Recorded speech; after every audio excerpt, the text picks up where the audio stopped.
Language disclaimer. This review of The Man in the High Castle Season 2 does contain a couple of F words and some mild swearing, but no C words, don't worry. If you're sensitive to hearing the F word, or if you're a kid and you're not supposed to use or say the F word or hear the F word because you'll get grounded or whatever, then you should probably bail. Enjoy! Hey now, how the hell are ya? Welcome to the Movie Quotes Jones review of the second season of The Man in the High Castle. And we have with us a special celebrity guest star. Would you like to introduce yourself to everybody? This is Arnold Schwarzenegger. That's right, I've got Arnold Schwarzenegger here. And he is going to help me review this season. I guess he must have seen that I included a small clip of him in my Season 1 review. And so he telephoned me through a mutual friend. Who did we say that friend was again? I think it was Miles Bennett Dyson. That's right, Miles Bennett Dyson. That's right. Well, I'm glad you could come on the show, and I'm glad that you took some time with me. Sure. Nice to meet you. Well, hey, the feelings are mutual. Alright, so we're going to look at Season 2 of The Man in the High Castle. Now, this continues to star Alexa Davalos? Do you know how to say it, Arnie? I don't know. Well, that's okay. It also stars Rupert Evans as Frank Frink. Oh my god, that name, Frank Frink. And Luke Kleintank as Joe Blake. Other notable performances is still my favorite character of the whole thing, Ed McCarthy, played by Dweebnik, also known as DJ Qualls. That guy is married to his role in Road Trip for me. I'll never see him outside of that light. I've seen, what's it fucking called? Legit, and I thought the same thing. It features Kerry Hiroyuki Tagawa as Trade Minister Tagomi, Rufus Sewell as Obergruppenführer John Smith, and, are you ready for this? Joel De La Fuente as Chief Inspector Takeshi Kido. Kido Tai. Now, lots of good things to say about this season. There's a really cool subplot. Basically what we're looking at here is Juliana joins she doesn't really join the Nazi party as much as she does, seek asylum with the Nazis because the Japanese are after her. And so she becomes intimately involved with John Smith and his family. Let's talk about this little subplot first. Let's talk about John Smith and his family. Does that sound good to you? Sure. Alright, great. So, Obergruppenführer Smith, we learn what a self-serving son of a bitch that he is, because it is discovered that his son has, I think, muscular dystrophy is what they said that it is. And in the Nazi Reich, when you have a really debilitating disease like that, they euthanize you. This goes back again to the Action T4 euthanasia program that ultimately led to the use of gas chambers during the Holocaust during Operation Reinhardt. And Obergruppenführer Smith actually murks a doctor to prevent him from disclosing this medical condition to the state because it meant certain death for his son. Now, of course, Obergruppenführer Smith doesn't seem to mind if it's anybody else's son, just his. So, dude's definitely, I guess, father of the year, but definitely also a major hypocrite. His son Thomas ultimately turns himself over to the state, having been so heavily indoctrinated with the Nazi beliefs, and is eventually made a martyr. Essentially, he's essentially made a martyr. As we'll talk about in my review of the third season. Of course, Juliana is always in the right place at the right time to learn all of these things about his family. I didn't really feel bad for the Smith parents. I didn't feel bad for John Smith and his wife. I really felt for the son, because he really didn't know what to do or where he stood. He also didn't know that his father, cold-blooded murdered their doctor in an attempt to protect him. And he goes to some pretty serious extremes to try and protect his son before he ultimately turns himself over. So I guess I can say that it's nice to see how devoted he is to his kid, but at the same time, it's like, dude, fuck you. You're responsible for, thousands and thousands of deaths. The first season reveals that he was involved in the concentration camps, and he didn't seem to have any remorse. Okay, so that's that. Let's talk about Joe Blake's little subplot. Turns out that Joe Blake is a product of something called the Lebensborn, which basically they try to produce perfect blue-eyed, Aryan, blonde-haired Germans, and his father happens to be a very, very high-ranking official in the Third Reich, the Greater Nazi Reich, as it's called in the show, and his name is Heusman. So it's kind of convenient that Joe's father happens to be this high-ranking, like, Reichsfuhrer in Germany. But he and that jerk, asshole, total monster of a human being, Heydrich, are actually planning something of a coup d'etat where they basically assassinate Hitler very quietly and try to consolidate power by going to war with Japan by framing the Japanese for killing Hitler. John Smith, of course, is very clever and uncovers this, diabolical scheme and prevents this all from happening and receives a huge promotion as a result. But seeing Reinhard Heydrich get his face blown off was pretty satisfying. Again, Heydrich is one of the worst people that has ever lived. Like, it basically goes Himmler, Heydrich. Juliana Crane. Okay, I'm going to talk a little bit of shit about her right here, so please don't be upset. I'm no snob, but listen. They go out of their way a couple of different times to talk about how pretty she is. At least 3 characters off the top of my head describe her as, quote, pretty. I just don't see it. It's the chin. That chin. You could eat cereal out of the cleft in her chin. Alexa Davalos, if you were watching this video, listen, I think you're very nice. I'm sure you're a great person. You're a great actress. But your chin looks like John Travolta's chin. Alright. So, it turns out that people can travel from one, I guess, dimension or parallel universe to the next. And one of the first people that we get to see to do this is Trade Minister Tagomi.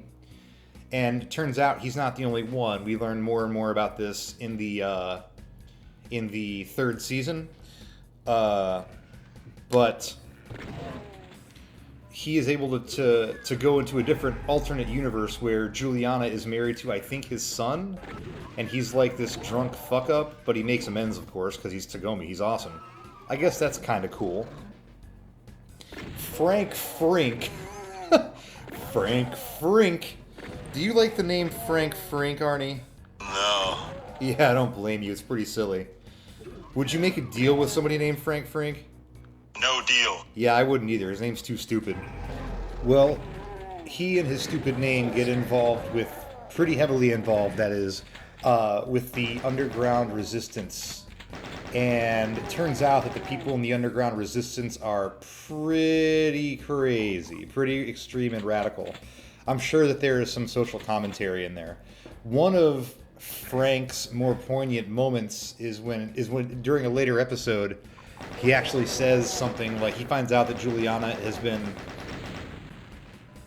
also backing the resistance, and he actually says, we were fighting for the same side and didn't even realize it, or something like that.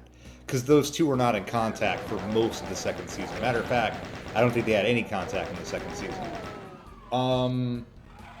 But Frank gets involved with a Japanese woman. I don't have her name off the top of my head. And they, hook up. The amount of sex in this show kind of starts to ramp up pretty steadily. But he hooks up and then I guess immediately regrets it because she's Japanese. I don't know why. She's a pretty girl. She's a pretty girl and she's on the same side as him. But I guess that's to highlight the fact that there is still quite a bit of, race is still a pretty serious concern in the social structure. Anyhow, I guess he's super jaded. And he plans to take out was it Kenpei Tai? Is that how you say it? Kenpei Tai, I got it. What do you think of the Kenpei Tai?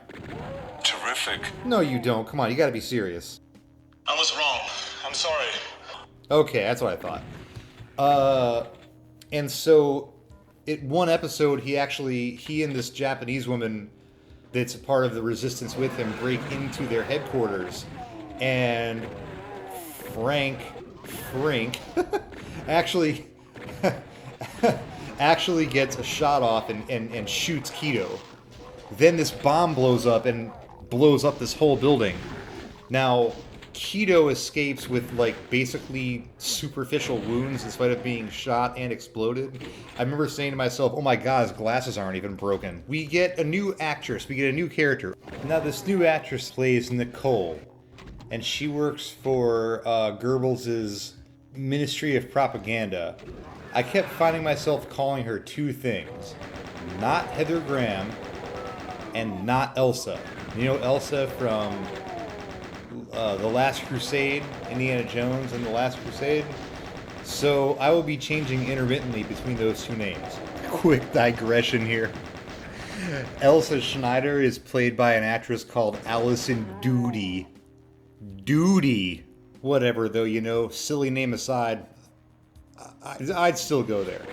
So, not Heather Graham's job in the second season basically is to get most of the way naked and have a whole bunch of sex with Joe Blake. Yummy. I know, man. Don't act like a perv. Come on. Well, anyways, I don't really remember any important plot points that she had, other than the fact that she was also Laban-born and that she had tons of hot-ass sex with Joe Blake. I mean, off screen. We didn't get to see any of the hot sex. You are disgusting. Hey, shut up, bitch! I'm sorry. That's alright, man. That's okay. We can still be friends, right? After all that ugliness? Absolutely, yeah. Good. Great. Terrific. Okay, we're friends again. I guess my biggest gripe is exactly what it was at the first season. Everything is very, very shoved in your face, on the nose. There is absolutely nothing resembling subtlety of any kind. It's just very, very, it's served right up to you on a silver platter. You're not required to think critically at all. The other big problem that I have is the presentation. By that, what I mean is, the show seems like it's almost deliberately filmed in a very low color contrast, making it difficult to see unless you're looking at it from a direct bird's eye view. And I feel like they deliberately make it difficult to hear. A couple times somebody would deliver some kind of important line, like plot important line, and I missed it because it went by really fast and it was really quiet. Now, I mean, I sat down and watched this show. It wasn't like in the background. I was paying attention to it. And I found myself rewinding scenes. This happened both on my TV using my Roku and on my computer.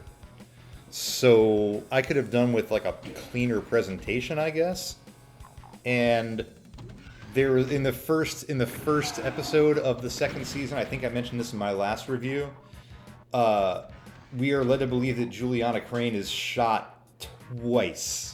2 times. I know they didn't shoot her. She's the main protagonist of the show. They're not going to kill her off in the first episode of the second season. Like, come on. Do you agree with me, Arnold? Do you think that I'm correct? Exactly correct. That's what I thought. You know, you and I seem like we can get along pretty well. Absolutely, yeah. Yeah, man. You want to get something to eat later? Yes! Okay, alright. What do you want to get? You feeling some German food? Since we're talking about a German show? Sauerkraut. Okay, yeah, I can do that. We'll throw some bratwurst in our sauerkraut. Yummy. Yeah, I know. I don't really have a whole lot more to say. I'm going to continue to watch it, and we're going to see what happens. Well, I've already seen season 3. I'll put a review up of that pretty soon. I would certainly recommend that you check it out if you have not already. I think it's a step up from the first season, but I really wish that they would just make one thing subtle. What do you say, former Governor Schwarzenegger? Would you recommend it? Yes! Sure. All right. So you have it from me, and you have it from the man himself. Check it out. If I had to give it a letter grade, probably a B+. Okay, if you are not my friend on Facebook, find me, Movie Quotes Jones. I do a movie quote challenge. It's a lot of fun. Everybody gets involved. You know what I'm saying? And that's it. I will talk to y'all another time.